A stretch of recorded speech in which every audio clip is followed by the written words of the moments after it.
Yo, what's going on YouTube, and welcome back to Gold Line Hockey. It's your boy Kevin Forte, and today we're talking about something very interesting and kind of out of nowhere, but that's typically how this stuff works. The Seattle Kraken have a new mascot, and it's not what you would expect. Maybe you were expecting a totem, or an eagle, or a thunderbird, maybe even a kraken, or an octopus, or a sailor, something to that effect. No. They did not do that. But is it a win or is it an L for this team? And we're going to take a look at that today. So we've seen the trend recently for kind of interesting mascots, and that definitely fits the bill for the Kraken as well. We've seen a couple of interesting new mascots over the last couple of years.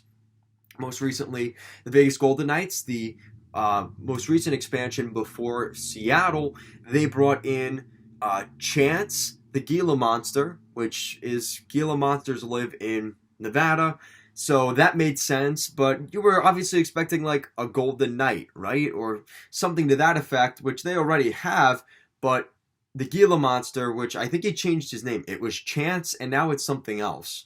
So whatever his name is now, you guys will let me know down below, but the Vegas Golden Knights mascot. Then obviously the world was blown up in that crazy stretch where the Philadelphia Flyers named their mascot Gritty, who just kind of took over the internet and the world, torturing opposing teams' fan bases when they would come into town, into Philly.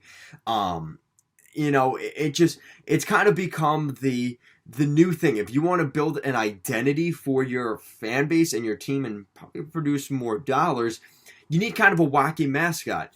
And, the easy, simple thing for Seattle could have been to follow that trend, right? Well, they did that, but in a different way, right? They could have easily, like I said, gone with a sailor or a captain or a octopus or a squid or whatever you want to make, right? Or a kraken, whatever you want to call it. That would have been too easy. They ended up going with something a little different, and I actually like this move. Now, the mascot itself, again, we're seeing the trend of them looking sort of like Muppets. I don't know what that's all about. Maybe so they're not too scary.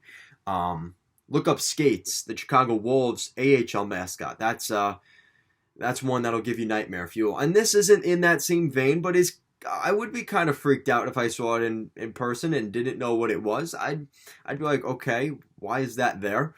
But meet the first ever Seattle Kraken mascot, Buoy the Troll.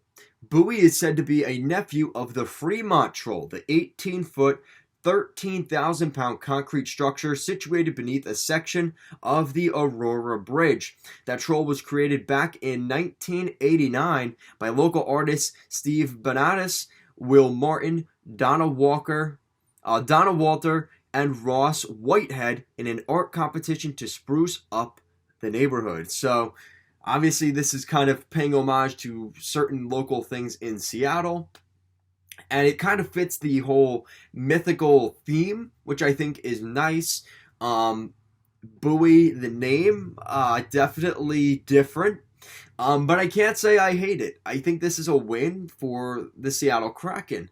With that said, is this something I'd want to see in person or ever get near if I went to Seattle games? Absolutely not. This thing looks freaky as hell, and I wouldn't want to take a picture with it, and I'd be kind of freaked out that it would maybe try and eat me or lock me up somewhere. I don't know, but figured this was something fun to talk about. Again, it's kind of slow here before the season actually begins, or as the season's beginning this week, so I figured make a fun video for you guys talking about the new mascot over there in Seattle. Guys, let me know what you think of the new mascot in Seattle, the newest resident of the Seattle Kraken there at Climate Pledge Arena. Let me know your guys' thoughts. Thank you so much for watching, and I'll see you again next time.